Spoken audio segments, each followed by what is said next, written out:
संभाजी नाव ना तुझं? होय साहेब. तू धर्म बदलतोस, तू धर्म बदलतोस.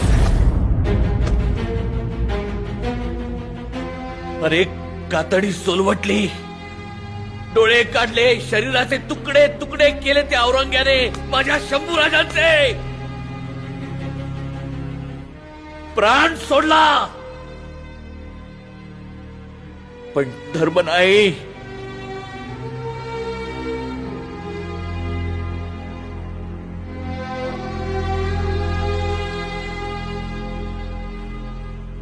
अरे आज तुम्ही धर्म बदलाल आणि उद्या हे जातील त्यांच्या त्याच्या गावाला निघून, आणि इथे धर्माच्या नावाने तुम्ही आम्ही डोकी फोडत बसू एकमेकांची. आज तुम्ही धर्म बदलाल, पण उद्या नाही तर परवा 4 पिढ्यांनंतर तुमच्या येणाऱ्या कोणत्या तरी पिढीला प्रश्न पडेल की मी नक्की कोण आहे. आणि त्या दिवशी तेच जगाला ओरडून सांगतील की होय मी हिंदू